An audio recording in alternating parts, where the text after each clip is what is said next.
বছরের প্রথম দিনটা শুরু করলাম বাবার কাছে গিয়ে। সকাল হতেই আমি চলে যাই আমার ছাদ বাগানে। সেখানে গিয়ে আমার গাছগুলো থেকে কিছু ফুল পুজো দেওয়ার জন্য তুলে নিই। আগের দিন রাত্রে আমার বোন আমাকে হুকুম করেছিল যে দাদা সকাল হলেই আমাকে ফুলটা তুলে দিবি, আমি সেটা নিয়ে ঠাকুরের ফুল জলটা দিয়ে নেব। বোনের হুকুম পালন করার পর আমি চলে যাই আমার রথ রাজাকে একটু পরিষ্কার করার জন্য। রাজাকে পরিষ্কার করে স্নান করানোর পর রাজাকে নিয়ে আমি আর বোন রেডি হয়ে বেরিয়ে পড়লাম বাবার কাছে যাওয়ার উদ্দেশ্যে। রাস্তায় যেতে যেতে প্রথমেই পড়লো বাবা বড় কাছারির গেট। আর এই গেট আসা মানেই আমরা জেনে যাই যে বাবার কাছে প্রায় পৌঁছেই গেলাম। বাবার কাছে পৌঁছানোর পর আমরা চলে যাই বাবার পুকুরের ঘাটে। সেখানে গিয়ে মাথায় কিছু জল ছড়িয়ে আর পা হাত ধুয়ে ভালোভাবে আমরা চলে আসি ডালা নেবার জন্য।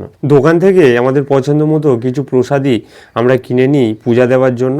তারপর আমরা সেই প্রসাদীগুলো নিয়ে আমরা আমাদের ডালাটা ভালোভাবে গুছিয়ে নিই। যদিও আমরা বাড়ি থেকে ফুল, বেলপাতা, দুধ সমস্তটাই নিয়ে গেছিলাম। ডালাটা নিয়ে আমি আর বোন মন্দিরটাকে 3বার ঘোরার পর দাঁড়িয়ে পড়ি লাইনে বাবার মাথায় জল ঢালার জন্য। অনেকক্ষণ লাইনে দাঁড়ানোর পর অবশেষে আমরা আমাদের সমস্ত মনস্কামনা জানিয়ে বাবার কাছে পূজা দেওয়া কমপ্লিট করলাম। বাবার কাছে পূজা দেওয়ার পর শুরু হলো আমার রথ রাজাকে পূজা করানোর কাজ।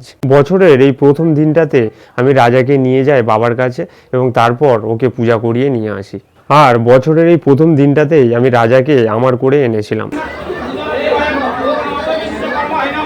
রাজাকে পূজা করিয়ে পুরোহিত ঠাকুরকে দক্ষিণা দেওয়ার পর আমরা চলে আসি বাড়িতে। তো আজকের মতো এইটুকুই, দেখা হচ্ছে পরের কোনো এক ভিডিওতে।